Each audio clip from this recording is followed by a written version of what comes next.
મીડિયામાં રંગરેલિયા બાબતના અહેવાલ ખોટા આવી વાત કાલુપુર મંદિર દ્વારા પ્રેસ નોટની અંદર જાહેર કરવામાં આવી। કાલ આખો દિવસ મીડિયાના મિત્રોએ કાલુપુર મંદિરના સંતો અને મહંતો સાથે વાત કરવાની કોશિશ કરી હતી, પરંતુ તેઓ કોઈ પણ પ્રકારની પ્રતિક્રિયા નહોતી આપી। જાતે એ પોતાને સંન્યાસી જીવનનો ત્યાગ કર્યો છે કે પછી પોતાની આ હરકતોના લીધે કૌશલેન્દ્ર પ્રસાદ જેવો કાલુપુર સ્વામિનારાયણ મંદિરના આચાર્ય છે તેઓએ બરતરફ કર્યા છે। આ બંને બાબતો અત્યારે લોકમુખે એક કૃણાલ ચર્ચામાં આવી છે।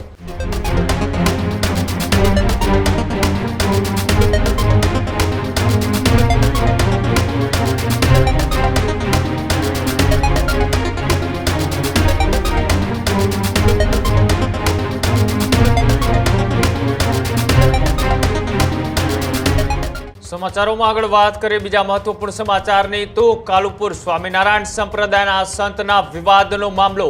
સ્વામી રામકૃષ્ણના વિવાદને મામલે મંદિરનો મોટો ખુલાસો।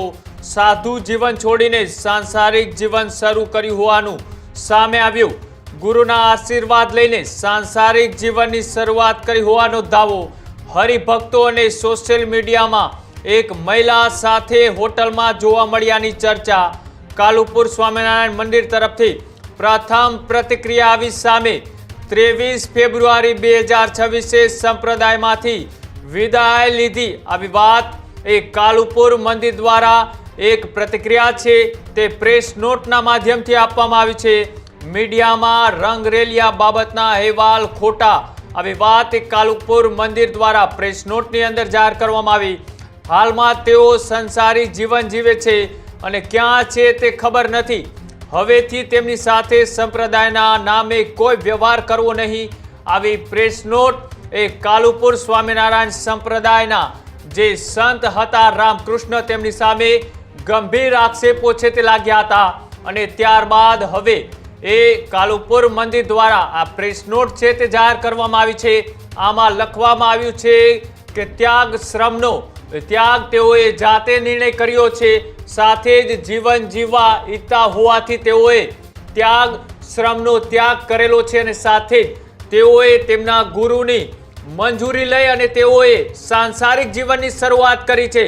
પેલા ભગવા અને ત્યારબાદ હવે વિવાદ બાદ ભગવા છે તે ઉતારી અને સાંસારિક જીવનની શરૂઆત કરનાર રામકૃષ્ણના વિવાદને લઈ પ્રેસ નોટ સામે આવી છે। વધારે માહિતી માટે ન્યૂઝરૂમથી ઉમંગ જોડાયેલા છે। ઉમંગ, જે રીતના ગઈકાલે પૂરા દિવસ એ ચર્ચામાં રહેલા રામકૃષ્ણના લઈને હવે અંતે એ પ્રેસ નોટ છે તે જાહેર કરવામાં આવી છે। ખરેખર એ જે વિવાદ હતો એ વિવાદથી તેમને સાંસારિક જીવનની શરૂઆત કરી કે પછી જે પ્રેસ નોટમાં કહેવામાં આવ્યું છે કે તેઓએ હવે પોતાનું સાંસારિક જીવન જીવવા ઈચ્છતા હોવાથી તેઓએ ગુરુની આજ્ઞાથી આ નિર્ણય લીધો છે।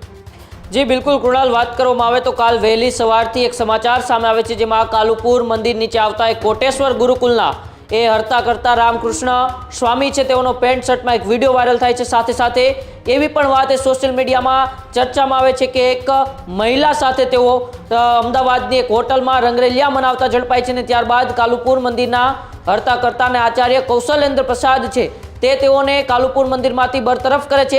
કાલ આખો દિવસ મીડિયાના મિત્રોએ કાલુપુર મંદિરના સંતો અને મહંતો સાથે વાત કરવાની કોશિશ કરી હતી, પરંતુ તેઓ કોઈ પણ પ્રકારની પ્રતિક્રિયા નહોતી આપી।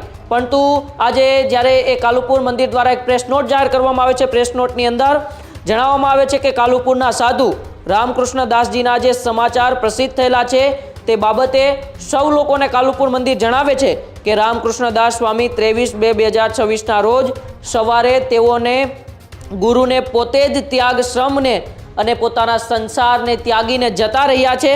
ત્યાગ શ્રમનો એ ત્યાગ કરેલ છે। 23/2/2026ના રોજ પોતે સંસારી જીવન જીવવા ઈચ્છતા હોવાથી જાતે જ તેઓએ આ સંન્યાસી જીવન છોડ્યું છે તેવી વાત એ કાલુપુર મંદિરની એક પ્રેસ નોટમાં કરવામાં આવી છે અને સાથે સાથે તેમાં એવું પણ કહેવામાં આવ્યું છે કે જે રંગરેલિયા મનાવવાની વાતો છે તદ્દન ક્યાંક ને ક્યાંક ખોટી માનવામાં આવે છે।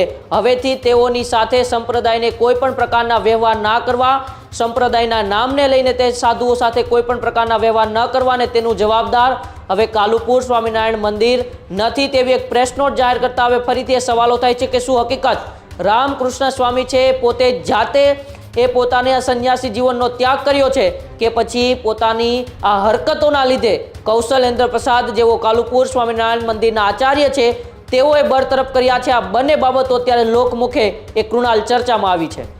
જી બિલકુલ બિલકુલ આભાર માહિતી આપવા બદલ. તો એ સ્વામિનારાયણ સંપ્રદાયના સંતના વિવાદ મામલે આજે અંતે મૌન તોડી અને એક પ્રેસ નોટ છે તે મંદિર દ્વારા જાહેર કરવામાં આવી છે. જોવાનું રહેશે કે ખરેખર તેમને બરતરફ કરવામાં આવ્યા છે કે પછી સંન્યાસી જીવન છોડી અને સાંસારિક જીવન જીવવા માટે પોતે જાણતે જ આ નિર્ણય લીધો છે.